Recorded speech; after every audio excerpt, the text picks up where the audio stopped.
All right, so this week we are in Matthew 22 and 23.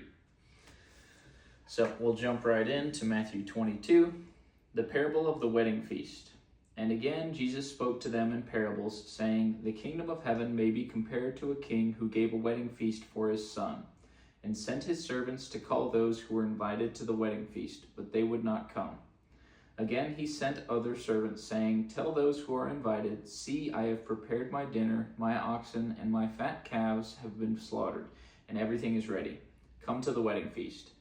But they paid no attention and went off, one to his farm, another to his business, while the rest seized his servants, treated them shamefully, and killed them. The king was angry, and he sent his troops and destroyed those murderers and burned their city. Then he said to his servants, 'The wedding feast is ready, but those invited were not worthy. Go therefore to the main roads and invite to the wedding feast as many as you find.' And those servants went out into the roads and gathered all whom they found, both bad and good.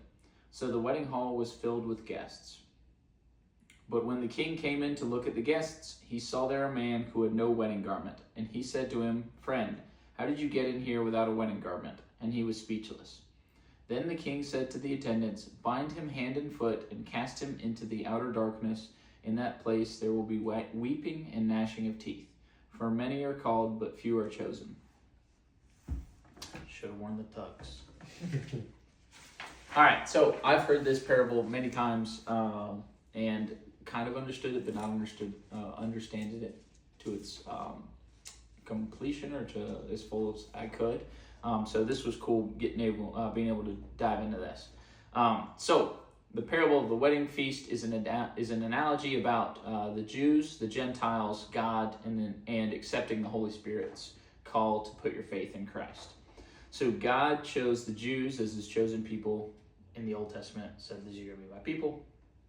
But throughout the Old Testament, pretty much the whole Old Testament is just them screwing up and saying, like, "I know I just saw you like part an ocean, but that gold cow looking pretty cool. I'm gonna worship it." So they just keep messing up, and he keeps giving them chances and chances and chances, and they just keep basically spitting in his face after he performs tons of miracles. So it's an analogy about how the Jews constantly failed him, and despite this, he sends his son down to earth for them, to die for them, to kind of intercede on his behalf. And then, even though it hasn't happened yet, because Jesus is still here, Jesus is actually the one saying the parable, they kill him. So Jesus, again, is foretelling of his own death. And it's just an analogy comparing how the master in this sent his son and more servants, but they ended up killing him. So it's the same there. So after Jesus' death, God punishes the nation of Israel. We haven't gotten there, but punishes the nation of Israel and all those who were called to follow him but didn't, and ended up putting him to death.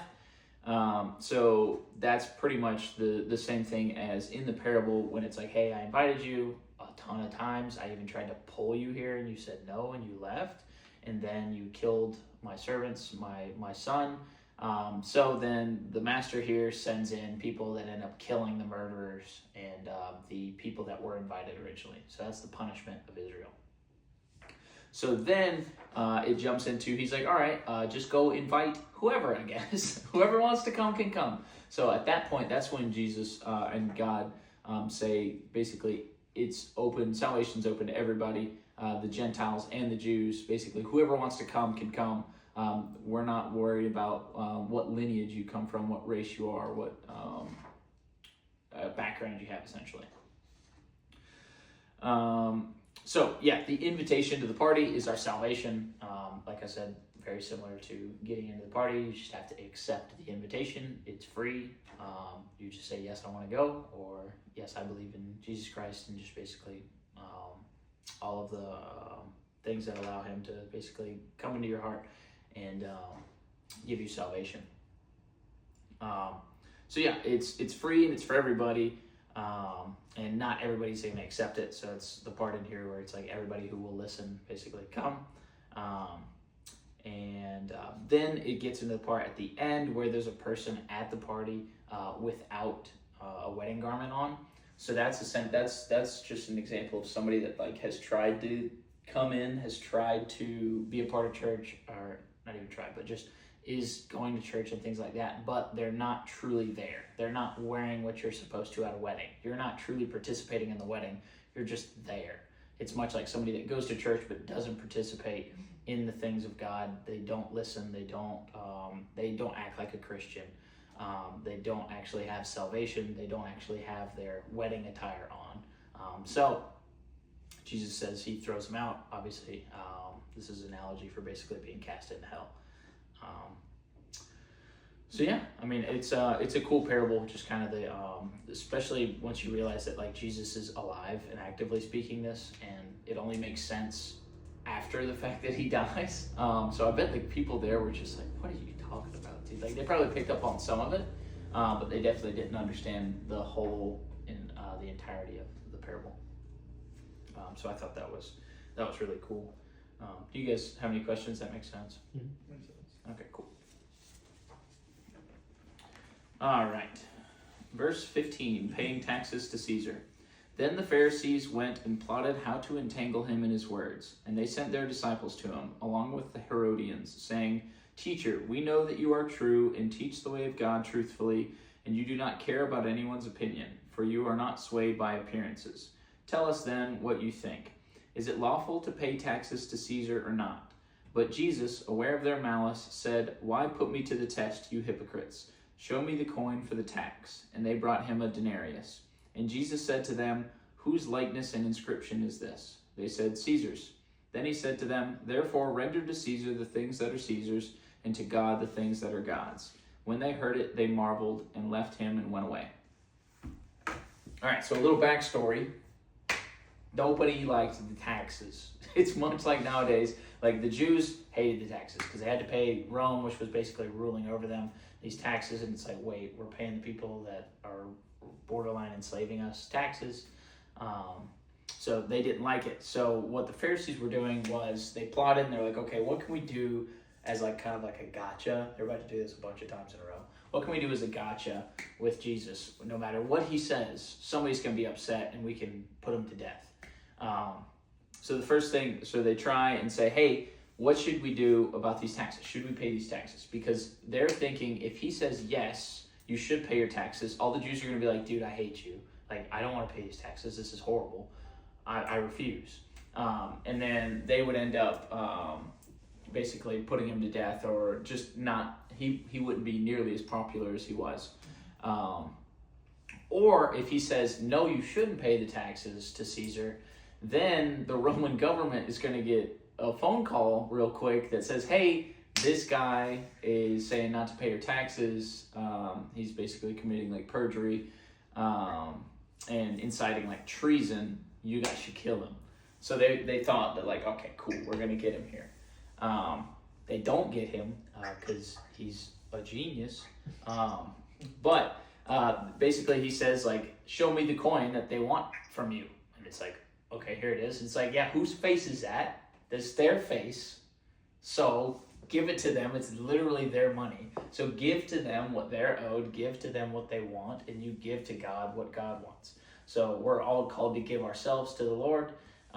Give our time, our soul, our minds, our bodies. And he says, yeah, God will take all that. And then the Romans can have what the Romans have given you, because they obviously use Roman currency. So they were like, well, we didn't expect that answer. So they were just like, oh, no. And then they left.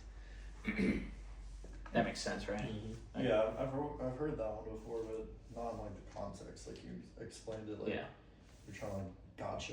Yeah. Him and They're about to do it a bunch. Well, they've been doing it for the past, however many chapters. It's just, they're just trying to basically build a case against him to go put it before like the council. Both the Roman council and like the Jewish council. Interesting. All right. Sadducees ask about the resurrection. The same day Sadducees came to him. So there's Pharisees and Sadducees. I'll explain the difference here in a second. The same day Sadducees came to him who said that there is no resurrection, and they asked him a question, saying, Teacher, Moses said, if a man dies having no children, his brother must marry the widow and raise up offspring for his brother. Now there were 7 brothers among us. The first married and died, and having no offspring, left his wife to his brother. So too the second to the third, down to the 7th. After them all, the woman died. In the resurrection, therefore, of the 7, whose wife will she be? For they all had her. But Jesus answered them, you are wrong, because you know neither the Scriptures nor the power of God. For in the resurrection they neither marry nor are given in marriage, but are like angels in heaven. And as for the resurrection of the dead, have you not read what was said to you by God? I am the God of Abraham, and the God of Isaac, and the God of Jacob. He is not God of the dead, but of the living. And when the crowd heard it, they were astonished at his teaching. All right, so Pharisees, Sadducees, I had to look this up because of when it says they didn't believe in the resurrection. I was just like, what are you talking about? I thought they were the same thing. They're not the same thing. So the Sadducees they were Jews, like high-ranking political Jews that only believe in the first 5 books of the Old Testament. So Genesis, Exodus, Leviticus, Numbers, and Deuteronomy. And that's it. They did none of the other ones. Why? Don't know. But only the first 5. So there's a ton of information and a ton of things that aren't in the first 5 books of the Bible. One of them is heaven. And basically when we die, we're basically brought to life again in heaven. That's not in the first 5 books. So they're very similar to atheists in that aspect. They think that when you die, you're just kind of dead and nothing happens, which is weird. I don't know why they chose to only obey the first 5 or look at them, but I'm going to look into that because it's kind of cool. Not cool for them, but it's interesting just to kind of see the thought process on it. But yeah, so let's see. So they asked questions. They asked Jesus a question about heavenly resurrection, which if somebody doesn't believe in something and they ask you about something you do believe in that they don't believe in, it's usually for the wrong reasons. Jesus clearly knows this. And they're trying to make him falter. So they say, hey, a woman marries 7 men rightfully. Basically, like in that time, if you died, your brothers would take your wife, and then basically just keep going down the line. And that's perfectly fine in Jewish culture, tradition, and in the Bible, I think, technically, in the Old Testament at least. So they said, over the course of her life, she has 7 husbands. Who is she married to in heaven? And they don't even believe in heaven.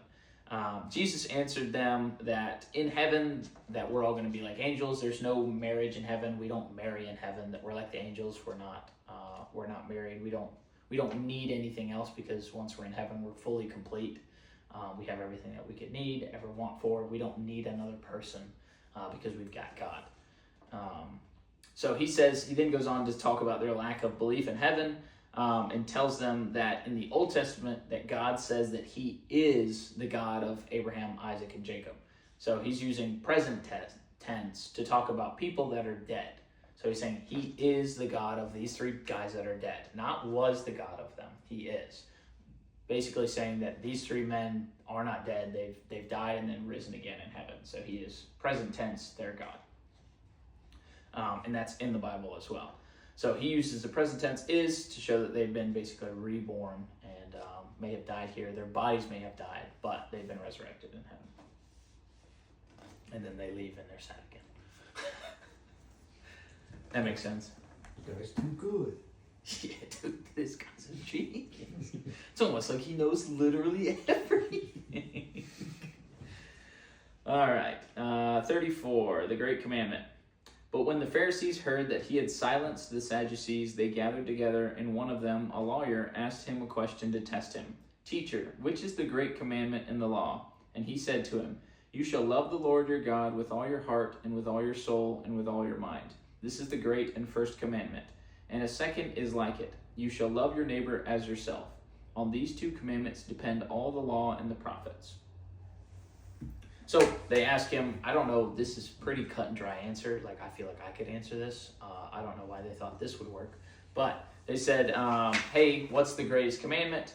Thinking he'd choose something other than this.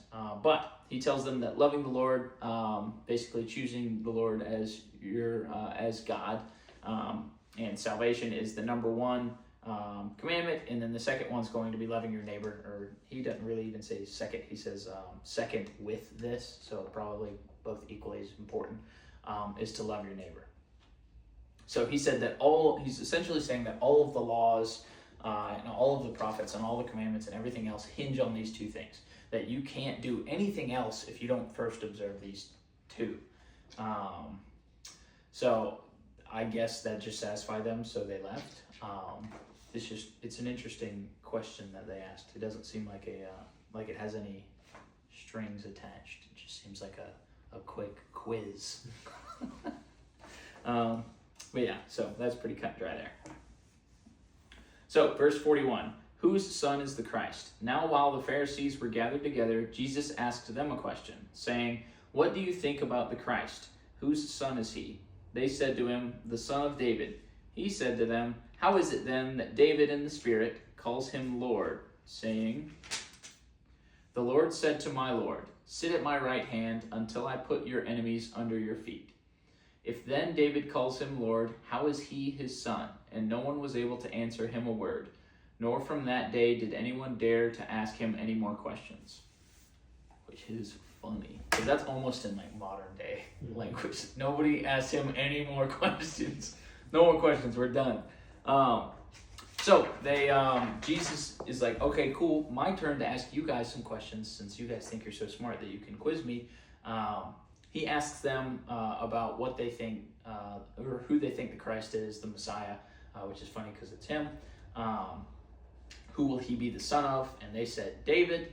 And then Jesus essentially asks him, why in the Old Testament does David call his own son Lord then? Showing that Christ, the Messiah, has a much higher status than David, which wouldn't be the case if he was his son, if he's the son of David. He's the son of God, not the son of David. So no one was able to answer him like why he would refer to his son as Lord if he was his son. Showing that the Messiah, the Christ, would eventually come from heaven, essentially as the Son of God, and no one could answer him that question. So, and then nobody had asked him any more questions because they were like, all right, this guy's making us look like fools, so we're gonna stop. All right, now we're jumping into 23. Matthew 23, 7 woes to the scribes and Pharisees. Then Jesus said to the crowds and to his disciples, the scribes and the Pharisees sit on Moses' seat. So do and observe whatever they tell you, but not the works they do. For they preach, but do not practice. They tie up heavy burdens, hard to bear, and lay them on people's shoulders, but they themselves are not willing to move them with their finger. They do all their deeds to be seen by others, for they make their phylacteries broad and their fringes long. And they love the place of honor at feasts and the best seats in the synagogues, and greetings in the marketplaces, and being called rabbi by others. But you are not to be called rabbi, for you have one teacher, and you are all brothers. And call no man your father on earth, for you have one Father who is in heaven. Neither be called instructors, for you have one instructor, the Christ. The greatest among you shall be your servant. Whoever exalts himself will be humbled, and whoever humbles himself will be exalted. Let's see here. I think I'm going to stop there. So up until this point, and I should have read this first, prefacing chapter 23. But up until this point, Jesus hasn't spoken out like in public against the Pharisees or like the Jewish elite at this point.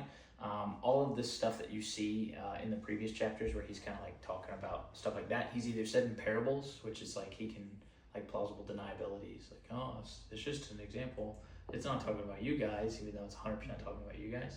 So they can't like charge him for that. Or if he's spoken out against them, he's done it in private to like the disciples whenever they ask questions. So in this, he is like in a giant crowd of people, I think at the temple, in front of everybody, and he's about to start roasting them, or he did. Phylacteries and fringes, had to look up what those were. They're basically things that priests back in the day would wear that would remind them to like hold the commandments and to pray and to basically be Christians. It's like the modern day equivalent of like a cross necklace or like rosary beads. But he said that their fringes are long and their phylacteries are broad, which means like it'd be like wearing like a giant cross necklace. It's like, oh, look how holy I am kind of thing. It's like, oh, that guy, he's a priest kind of thing. It's like, because he's not saying that they're bad, but he's saying that they wore them for status symbol, for notoriety, so people would be like, holy cow, look how many phylacteries that guy's got. He's got to be, no clue if I'm even saying that right. Holy cow, that guy, he's holy. So they were wearing them essentially for the wrong reasons. So Jesus speaks to the crowds and says to basically listen to what these people tell you, because they sit in the seat of Moses, so they are their spiritual leaders, but to not do what they do. So basically listen to their teachings, but do not copy what they do. So follow what they preach, not what they practice. He says that they're doing what they want to do, or they're doing what they do for attention, fame, and status. The titles given to these men were usually held in very high regard, like father, rabbi, or like nowadays, like reverend, teacher, things like that. They were given these titles, and they made people call them that because it made them feel superior to them. It kind of gave them, it fed into their ego about just being called holy and being revered in front of these people. And Jesus essentially comes out and says, like, you guys are super hypocrites. Like, this is insane what you guys are doing. You're saying one thing and you're living another. You're forcing people to call you rabbi and teacher when I'm the only rabbi and teacher. I'm the only instructor. You shouldn't be doing that. And that you're all equal. No matter if you're a priest, a pastor, a reverend, doesn't matter. You're equal to all other men on earth because all of you have sinned. So don't get an ego about you because you have super fringes and super phylacteries. Like, this means nothing because you are just as wicked as everybody else, even if you've only sinned once in your entire life. Like, being apart from God is being apart from God, and that we're all equal. And then he says at the end, he repeats that the greatest among us will be the servant, as the Son of God came down not to rule us, but to serve us. So Jesus came down. He didn't come to like burn cities and take over Jerusalem and Israel. He came to die for our sins as a servant. So the greatest among us will be like a servant. Does that make sense? All right, cool.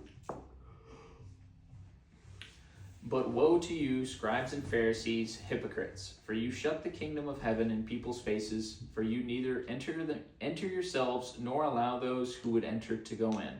Woe to you, scribes and Pharisees, hypocrites, for you travel across sea and land to make a single proselyte, and when he becomes a proselyte, you make him twice as much a child of hell as yourselves.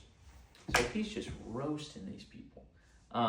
Like, not holding back. And so then he tells them that they're actively preventing not only themselves but other people to they're actively keeping them from getting into the kingdom of heaven. It's like through your actions, people are imitating you because you're in a place of status. You're in Moses' seat. People are supposed to be able to look at you and model what they do after you.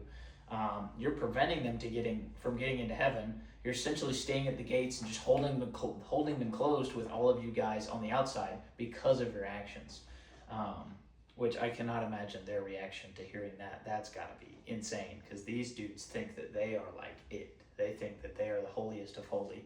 And for some guy to say, like, no, dude, you are going to hell and you're preventing people from getting into heaven and you're taking them to hell with you. Like, that must have been an insane reaction from them. So he says, then with the proselytes, he says that they'll go to the ends of the earth to convert somebody because it's a status symbol. It's like, look, I went to Japan, I went to China. They probably didn't go to Japan. That's really far with boats and stuff. But I went to China, anywhere I can walk, Russia, and I converted this guy and brought him back with me. But he says that it's all for naught because due to their methods and teachings, they're taking the word of God, corrupting it for their own selfish gains, and then living that out.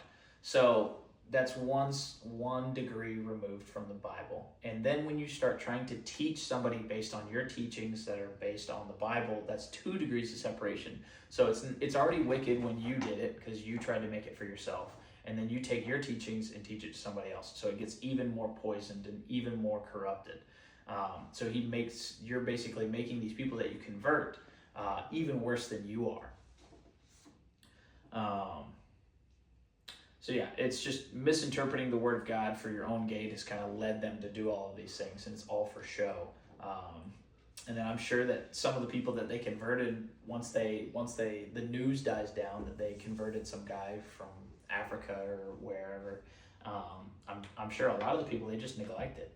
I'm sure a lot of them, they're just like, okay, cool, I don't get to ride this gravy train anymore. Nobody really cares, so you just go scrub the floors kind of thing.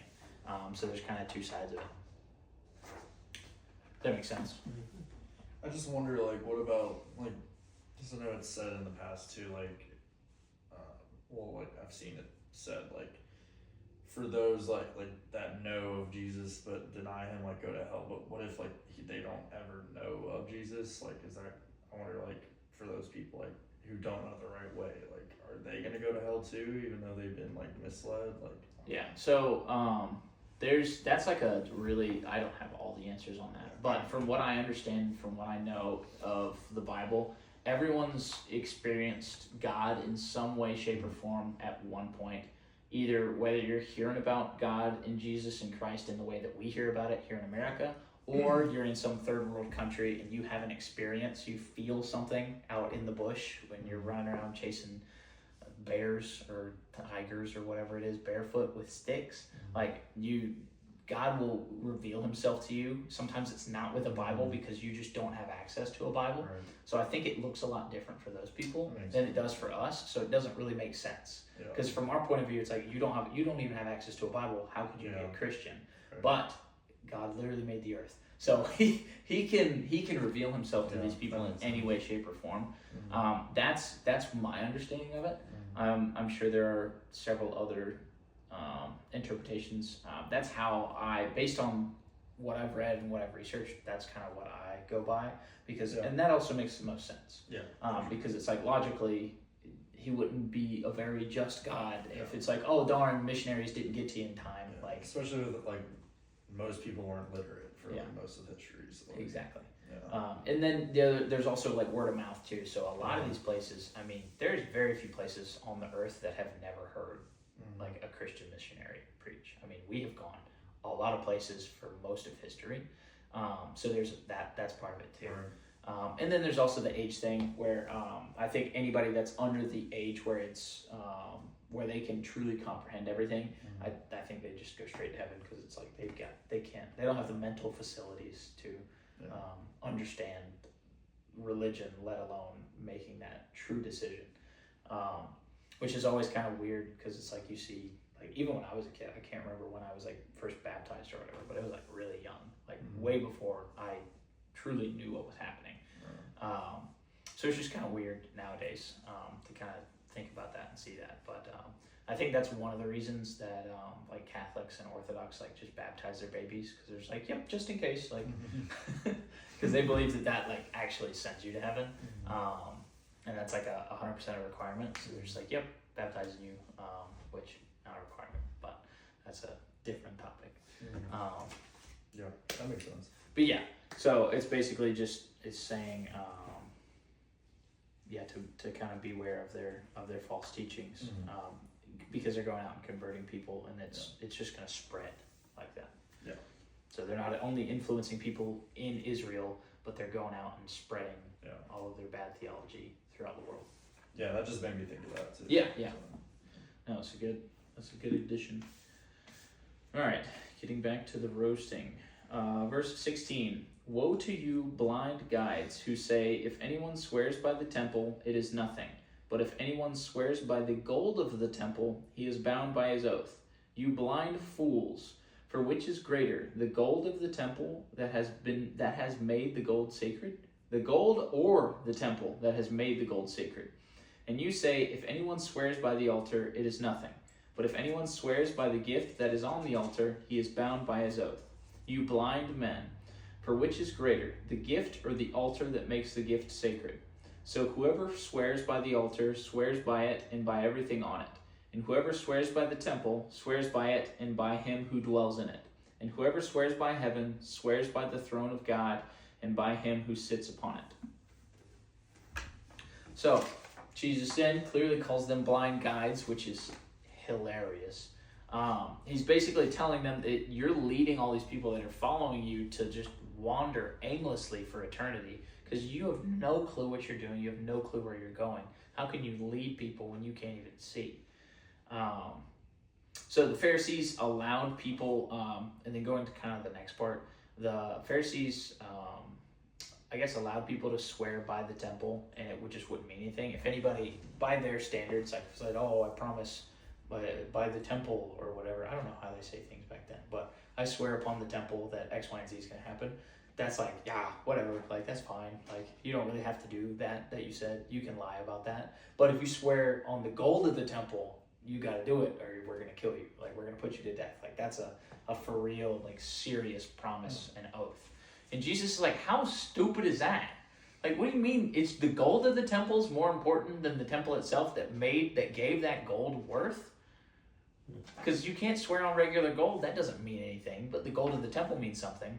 So what is the thing that changes the gold? The temple. Why then do your oaths not matter if you swear by the temple? It makes zero sense. And it shows just how money focused they were and how separated they were from like reality, that they could get something that's so glaringly obvious just backwards.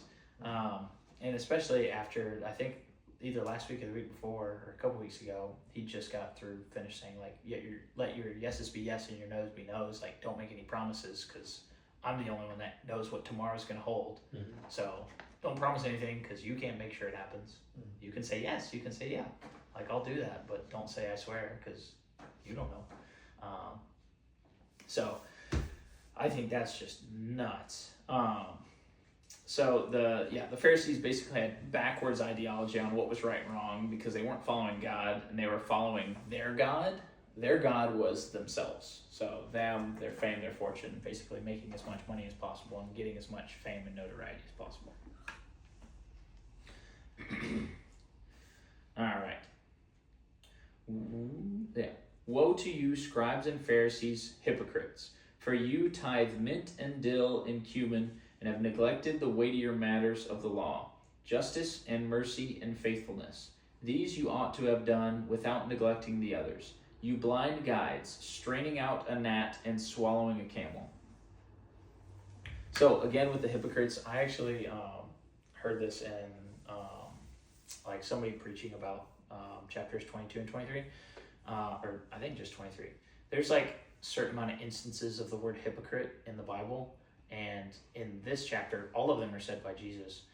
But I think this accounts for like over 50% of the uses of the word hypocrite in the entire Bible is like this one chapter. Mm-hmm. So he's like pissed. Like he's not happy. Jesus then calls them out for the tithing of the mint and cumin and thyme and stuff like that.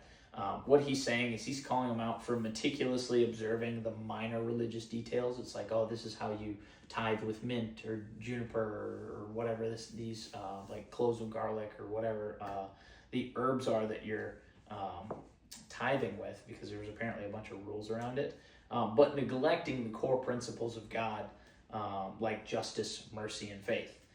So they focused on what made themselves feel holy, something that they could say, no, you have to do this, X, Y, and Z. You have to do this exactly like this, or it doesn't count. Like your tithe is worthless if you don't do it in this exact order. So they could feel powerful over people. So they could help themselves essentially just feel more holy and help exert their status over others. And Jesus said that they're essentially straining out. They've got a drink, they've got a cup, and they're straining out a gnat. They're like getting out a gnat, while when they go to drink it, they're swallowing a camel. It's like, that's how far they're missing the mark here. It's like you are just being meticulous over the tiniest, most insignificant thing, when the literal elephant or camel in the room is looking you dead in the eye, and you're like, nah, that's fine. So yeah, like I said, he is going quite off right now. All right, that makes sense. Everybody? Okay. 25. Woe to you, scribes and Pharisees, hypocrites! For you clean the outside of the cup and the plate, but inside they are full of greed and self-indulgence. You blind Pharisee, first clean the inside of the cup and the plate, that the outside may also be clean. So, it was religious practice back in the day to wash your plates before you eat to promote religious purity.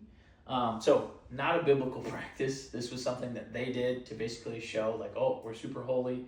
We've got to wash these plates extra before we eat so we don't get tainted or anything like that. It's another thing for show. It was a giant ceremony that they would do before they ate. So Jesus says that like the cups and the plates, they may be clean on the outside, but inside they're filthy.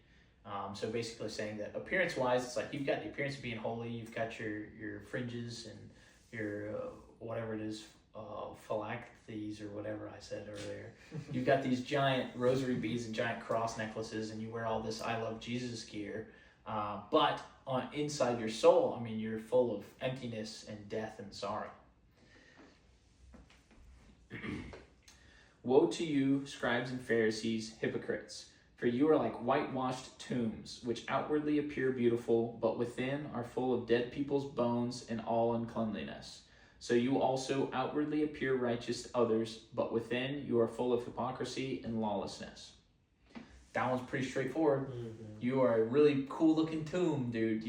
You're like whatever that memorial is in D.C., like Tomb of the Unknown Soldier kind of thing. No respect to that guy. Great guy, I'm sure. But it's beautiful. You got this whole scenery. I mean, it's marble. It's beautiful. But what's inside? A whole lot of nothing. It is empty. It's full of death and filth and dirt. So he's basically comparing them to that. All right, 29. Woe to you, scribes and Pharisees, hypocrites! For you build the tombs of the prophets and decorate the monuments of the righteous, saying, if we had lived in the days of our fathers, we would not have taken part with them in shedding the blood of the prophets.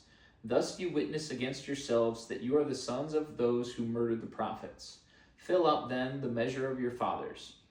You serpents, you brood of vipers, how are you to escape being sentenced to hell? Therefore I send you prophets and wise men and scribes, some of whom you will kill and crucify, and some you will flog in your synagogues and persecute from town to town, so that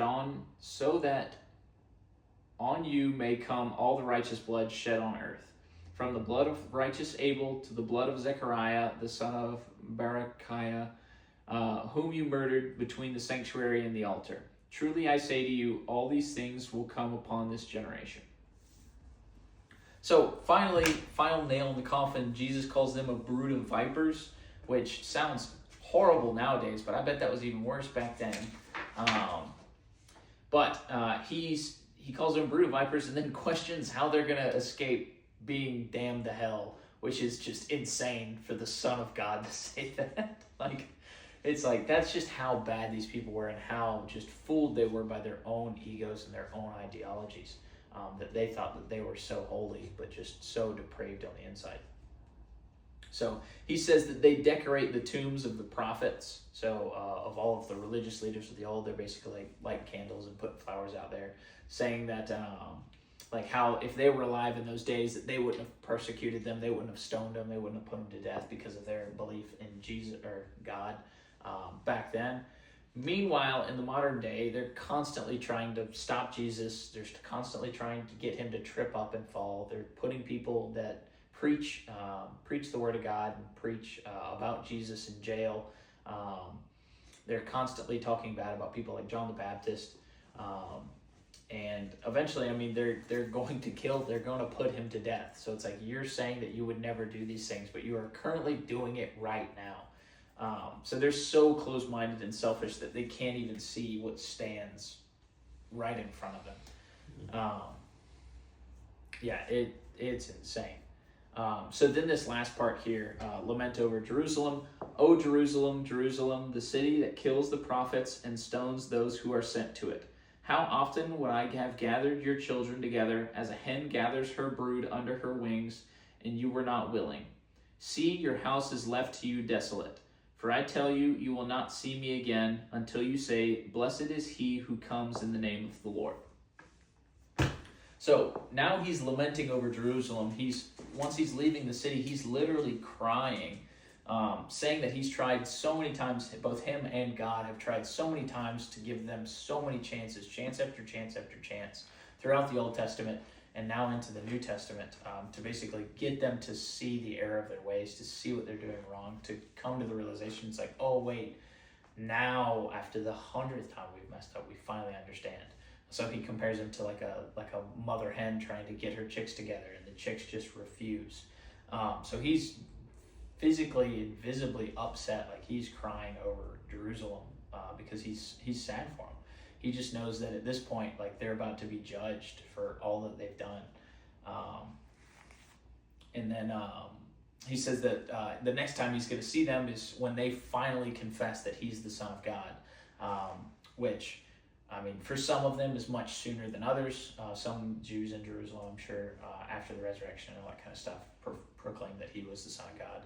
But for a lot of Jews and a lot of the nation of Israel, I mean, that's not going to be until the final judgment day, when every knee will bow and tongue will confess. And like you don't have an option.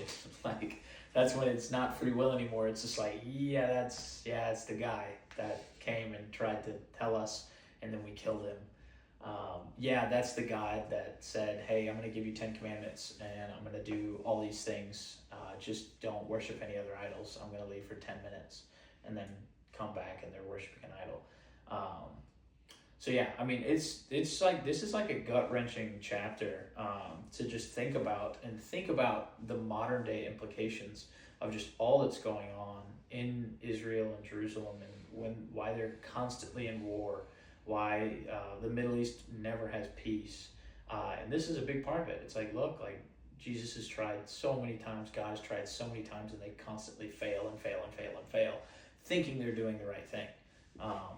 And that not only applies to just the wars that are happening, but I mean anything in the nation of Israel that's happening now, and frankly anything that I think any Jews that transcend from that lineage probably have to deal with is kind of the fact that like God's essentially abandoned you. I mean, he hasn't truly abandoned you, but compared to the Old Testament where he kept giving you chance after chance after chance, now it's just like, hey guys, like I've now opened it to everybody. It's the Gentiles, and they are much more receptive than you guys. They're much more obedient. I've showed you many, many, many miracles. I've brought you out of just the worst times in history, time and time and time after again, and you still don't listen. I even send my son to you to try to show you, and you literally killed the guy. So yeah, it's just crazy to think about just how many times they failed and how many times they continue to keep failing, and how it's also an analogy for us in everyday life, because I mean, we constantly fail. We all know the truth. Like, we all know what we should do and what we shouldn't do, and if we ever have to try to justify something in our heads, it's probably wrong. If we're ever finding ourselves, it's like, oh well, it's not really bad, or it's not really what he said not to do. It's like, no, that's probably 99% of the time bad, unless you're just overthinking, trying to be hypercritical of yourself. So yeah, I mean, we struggle with the same things that the nation of Israel did. So it's easy for me to sit here on my high horse and say like, oh, how did you morons not see it? Literal miracles in front of you. When in my life, I might not have literal miracles in front of me, but I see it every day. I mean, it's evident in everywhere that we look around us. And then sometimes I still choose to do whatever I want to do. Sometimes I choose to be like the Pharisees and be a whitewashed tomb and look good on the outside and look like I'm going to church, look like I'm doing Bible study, look like I'm reading my Bible, look like I'm doing X, Y, and Z. And inside I'm not feeling what I should feel. I'm not doing what I should do. I don't have the relationship that I should. Yeah, I mean, that's one of the reasons that I started the whole Bible study, is because passages like this, there's a lot of passages like this throughout the Bible that are just like, hey man, you look good on the outside, but on the inside, you suck, like you're horrible, and you know it. And that's just never good because you're divided against yourself. You want to do you want to do certain things on the outside. You're almost like living a double life. Like outwardly you look like one thing, but inwardly you're doing something else. You're doing one thing in public and another in private, and it's just not healthy. I mean, it leads to mental issues. It leads to physical issues. It leads to spiritual issues. I mean, just being divided against yourself is, I mean, you know when you're like in the depths, when you're like, oh, okay, there's a polarity inside of me, and I think that it definitely has affected me. It affected me a lot in college, really badly, and then in high school too. But I bet it's the cause for a lot of Christians nowadays just being depressed, or Christians. I mean, there's no way to know truly by looking at somebody if they're a Christian, but a lot of them that are struggling with depression is because they're living a double life. And that's just kind of the call of God being like, hey, you need to straighten up, you need to come back, and things like that. So, these 2 chapters weighed really, really heavily on me. I think they're really important and really great chapters in Matthew. The whole book of Matthew is amazing, but I really like these chapters. So. Yeah. But either y'all, or I guess somebody joined. I don't know who it is, but hello.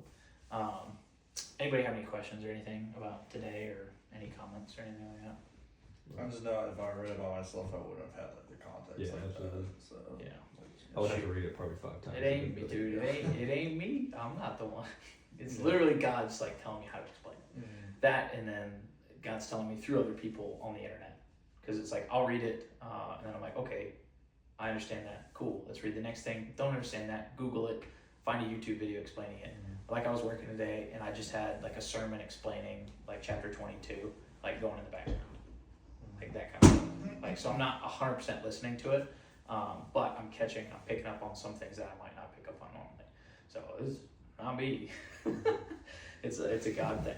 But doing it and doing this Bible study has been a really, really big blessing to me because it's given me, it's not given me the time, but it's almost forced me to have the time to like sit down and like really dive deep outside of my regular Bible study that I do, just for myself, for like Bible devotion, things like that. And it's actually changed the way that I study in my personal time. So it's really cool because now it's like whenever I read, if I don't understand, I make sure that I understand it. Right. Like I will go search out answers. So it's really been a blessing for me. So yeah, no comments or anything like that. Who is here? Who that is? Oh, it's Daniel. Hello, Daniel. Yeah. If nobody has any questions, comments, we can jump into prayer requests if anybody has one. My girlfriend Cassie's just traveling home from business things. Okay, cool. Where's she traveling from? Jersey. Sweet. Jersey. Thanks that I have a car. Yeah. Yeah, that's pretty big. Nice. Yeah. Anything from Hyundai yet? Oh yeah. Nope. They said mid of this week is when they get an answer, but I'm not holding my breath. Yeah, It's mid of this week. It is now past mid of this week. So I'm just waiting. They can have it for as long as they want, honestly. I guess you at least get like $1,000 out of it scrap metal. I think. Yeah, So. probably. We'll see. I just have a lot of stuff in there that I need to get out. Oh yeah. But other than that, Okay. Dan, you have any prayer requests? No,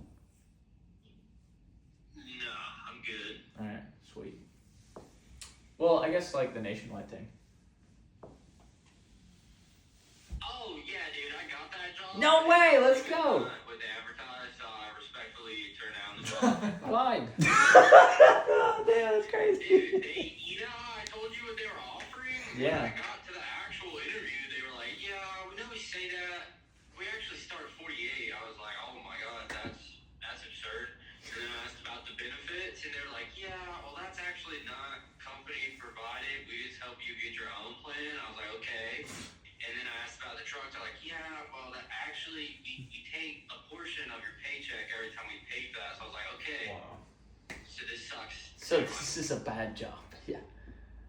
Yeah, this job sucks. Oh. So yeah, I'm back where I'm at. But Did you ever I leave changed strong? my schedule. Huh? Did you ever technically leave strong? No. Oh, did I you? didn't tell Did, him nothing. oh, good. That's nice. You don't have to worry about that. I mean, that would have been crazy to pre-jump the gun and not be like, hey guys, actually, I'm saying, I can have job back, please. I have raised. Have you raised? Jeez. Yeah, I didn't tell him nothing. Well, good. All But right. I Well, did change my schedule to 12 to 8, so I don't have to wake up early. yeah. That's an option. Well, alrighty, man. We'll jump into the prayer then. All right. Alrighty. Dear Lord, thank you that everybody was able to gather here tonight, and I pray for those that aren't. I pray that they're just safe and getting through whatever they need to get through, Lord. Again, thank you for all these guys that are listening now and just listening in the future, for having an interest in you, having an interest in your word, and wanting to develop their relationship with you, Lord. Lord, I pray for Kevin's girlfriend. She's on the way back from New Jersey from a business trip. Lord, I pray that you give her safe travels and allow her to arrive back safely. Lord, thank you for Isaac's ability, or just his ableness to get a new vehicle, Lord. Thank you that all worked out, and I pray that does him well over many years to come. And Lord, I pray that the whole Hyundai situation gets figured out, and that they could possibly replace the engine so he can sell it and put that money towards the new car. And Lord, I pray that everything that's going on with my promotion and everything gets ironed out, and that I am able to start actually working here soon. And again, thank you for Kevin getting his job, Lord. That's great. We're excited to have him, and looking forward to see what he can do. And Lord, I pray that everything works out with Daniel's job. Pray that you take some stress off his shoulders, Lord, with this new schedule. And pray that all of us have just a good remainder of the week. And I pray that you would just help us draw near to you and listen to your voice in our everyday lives, and to help us understand everything that your word says. In your heavenly name I pray. Amen.